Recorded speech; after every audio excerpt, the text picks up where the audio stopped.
يا أيها الذين آمنوا إذا لقيتم فئة فاثبتوا واذكروا الله كثيرا لعلكم تفلحون۔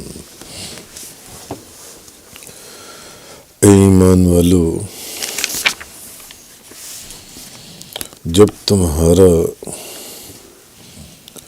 مخالف فوج سے مقابلہ ہو تو ثابت قدم رہو اور اللہ کا بکثرت ذکر کرو تاکہ تم کامیاب ہو۔ کل کے بیان میں بھی جنگ بدر کا ذکر چل رہا تھا ساتھ ساتھ۔ اب اگلی آیت میں سورۃ الانفال کی آیت نمبر 45، اے ایمان والو، جب تمہارا مخالف فوج سے مقابلہ ہو میدان جنگ میں تو اس وقت ثابت قدم رہو، پہلی بات، اور اس حالت میں بھی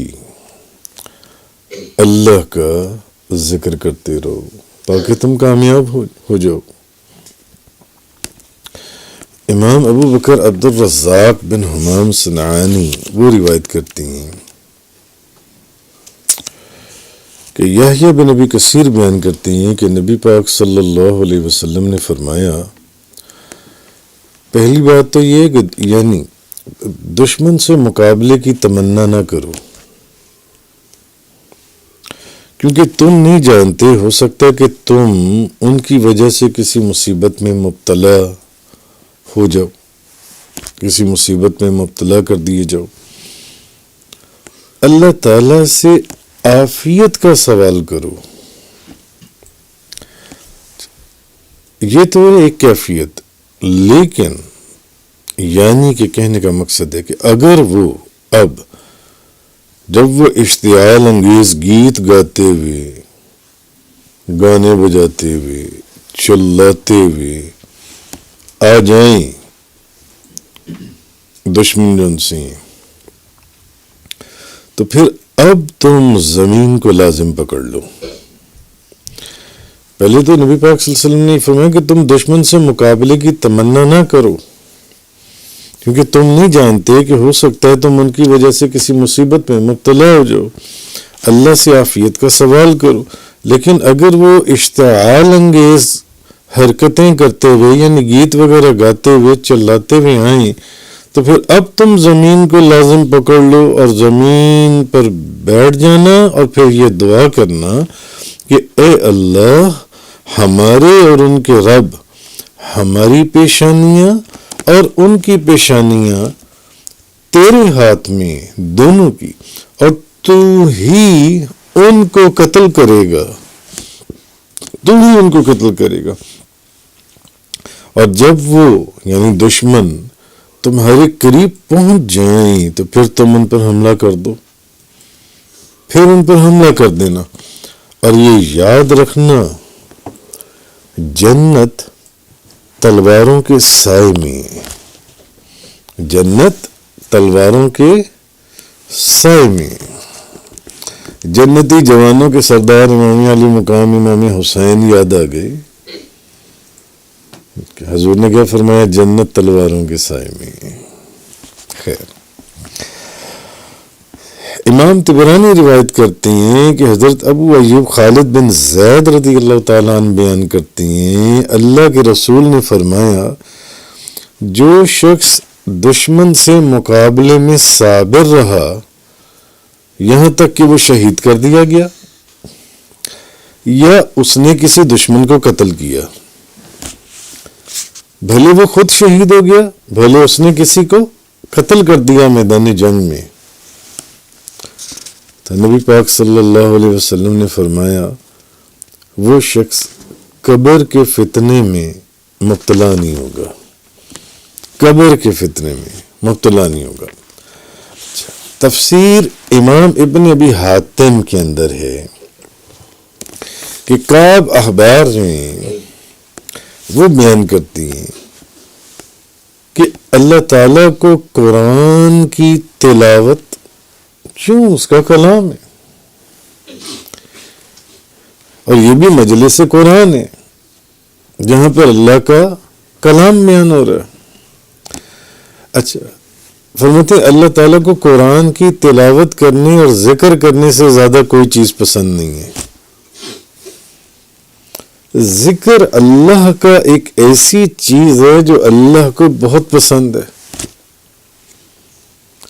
تو قرآن کی تلاوت کرنے اور ذکر کرنے سے زیادہ کوئی چیز پسند نہیں ہے اللہ کو. دو چیزیں، قرآن کی تلاوت اور اللہ کا ذکر. ان دو چیزوں سے زیادہ اللہ کو کوئی اور چیز پسند نہیں ہے. سب سے زیادہ کوئی چیز پسند نہیں، ان سے زیادہ، یعنی زیادہ یہ دو چیزیں پسند ہیں. باقی پھر درجہ بدرجہ جو بھی چیزیں ہیں. اگر یہ بات نہ ہوتی تو اللہ تعالیٰ لوگوں کو نماز پڑھنے اور پھر قتال کرنے کا حکم نہ دیتا. کیا تم نہیں دیکھتے، وہ فرماتی ہیں کہ قتال کے وقت بھی عین بحالت جنگ بھی یعنی کہ ذکر کرنے کا حکم دیا گیا ہے. اور وہ یہی آیت ہے جو میں نے آپ کے سامنے بھی تلاوت کی. یا ایھا الذین آمنوا اذا لقیتم فئۃ فاثبتوا واذکروا اللہ کثیرا لعلکم تفلحون. اے ایمان والو، جب تمہارا مخالف فوج سے مقابلہ ہو تو ثابت قدم رہو اور اللہ کا بکثرت ذکر کرو تاکہ تم کامیاب ہو جاؤ. عین حالت جنگ میں بھی اللہ کے ذکر کو نہ چھوڑنا، اس وقت بھی اللہ کو یاد رکھنا، اللہ کا ذکر کرنا. امام فخر الدین رازی آپ نے لکھا ہے کہ دوران جنگ دل سے اللہ کو یاد کرنا چاہیے.